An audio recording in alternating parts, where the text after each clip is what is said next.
today.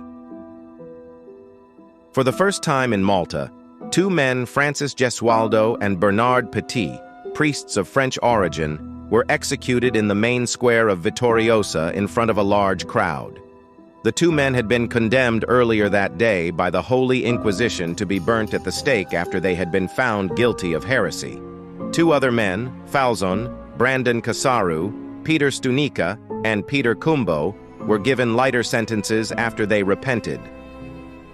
The execution was carried out at 6 in the evening. Two poles were erected in the middle of the square. Firewood was placed at the bottom of the poles. The condemned were led into the square by the guards of the Inquisition and were accompanied by two friars from the nearby Dominican convent. The condemned were tied to the poles.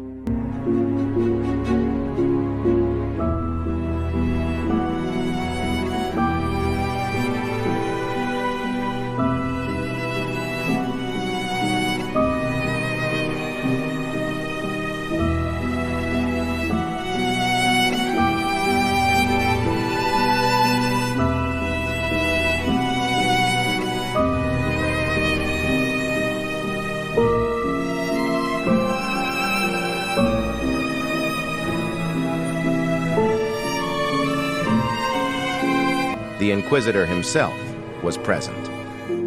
He read out aloud the sentence passed earlier by the tribunal and asked the condemned if they were willing to abjure their heresy even at this late stage.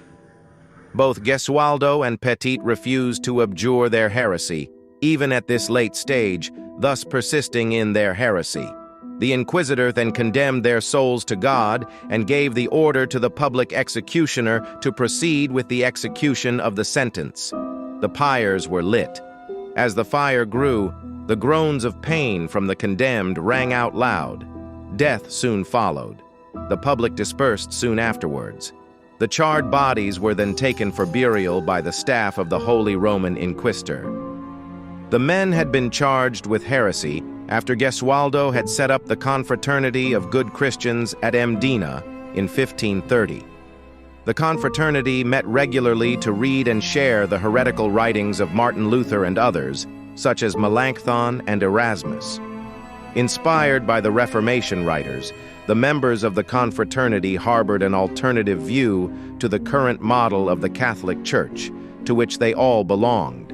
Amongst other matters, they seem to have denied the divine foundation of the sacraments and their supernatural efficacy, the law of celibacy, the veneration of saints and of sacred images, indulgences, the existence of purgatory, and the primacy of the Roman pontiff.